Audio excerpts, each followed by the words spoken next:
हर square एक rectangle होता है? तो देखो स्क्वायर की क्या प्रॉपर्टी होती है कि ऑपोजिट साइड्स इक्वल होती हैं और पैरेलल होती है, 90 डिग्री एंगल होता है, ठीक है।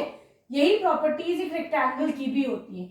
इसका मतलब हाँ, सारे स्क्वायर्स रेक्टेंगल होते हैं। तो ये स्टेटमेंट हो गया तुम्हारा ट्रू, ठीक है। बी पार्ट पे आओ। Every square is a rhombus, her square एक रोम्बस होता है। तो देखो स्क्वायर में क्या होता है, सारी साइड्स पैरेलल है, ठीक है, और इक्वल है, ठीक। ये क्राइटेरिया रोम्बस भी फुलफिल करता है। इसका मतलब यस, ये स्टेटमेंट भी ट्रू हो गया कि सारे स्क्वायर रोम्बस होते हैं, पैरेलल है सारी साइड्स और क्या है बताओ, इक्वल है, ठीक है। फिर ये कह रहे हैं every rectangle is a parallelogram, her rectangle parallelogram होता है। अब देखो पैरेललोग्राम में क्या होता है, सारी साइड ऑपोजिट साइड्स इक्वल और पैरेलल होती है। यही बात रेक्टेंगल की भी होती है, सारी साइड्स इक्वल और पैरेलल है। इसका मतलब हाँ, सारे रेक्टेंगल पैरेललोग्राम होते हैं। ये स्टेटमेंट भी तुम्हारा ट्रू हो गया, ठीक है। चलो अब हम आते हैं इसके डी पार्ट पर। डी में क्या है, every rhombus is a parallelogram. Rhombus क्या है, ये रोम्बस हो गया, सारे रोम्बस पैरेललोग्राम होते हैं।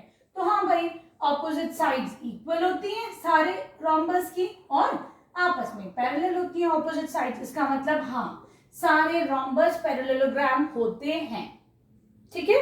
चलो अब ई पार्ट है, हर पैरेललोग्राम स्क्वायर होता है। तो चलो देखते हैं।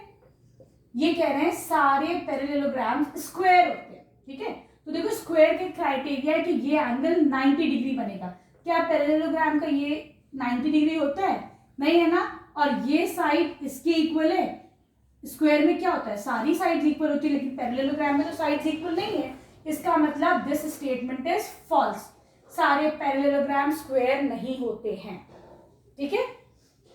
चलो अब ये कह रहे हैं एफ पार्ट है, opposite angles of a parallelogram are equal। एक पैरेललोग्राम के ऑपोजिट एंगल्स जो है वो इक्वल होते हैं। तो हाँ, ये एंगल इसके इक्वल होता है, ये एंगल इसके इक्वल होता है, ठीक है। ये स्टेटमेंट भी तुम्हारा ट्रू हो गया। ये आपस में इक्वल नहीं होते, ये वाला इसके इक्वल, ये वाला इसके इक्वल, ठीक है। अब आ जाओ जी पार्ट पे।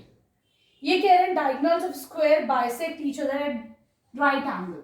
ये है तुम्हारा रोम्बस। मैंने रोम्बस की प्रॉपर्टी पढ़ाई थी ना, ये सारे डायगोनल्स इसके दोनों आपस में बाइसेक्ट करते हैं एक दूसरे को राइट एंगल पे। मतलब ये एंगल 90 डिग्री बनेगा, AOOC के इक्वल होगा, ठीक है, क्लियर है, और BOOD के इक्वल होगा, ठीक है। वीडियो पसंद आई तो चैनल को लाइक शेयर सब्सक्राइब करना। Thank you for watching Braino solutions.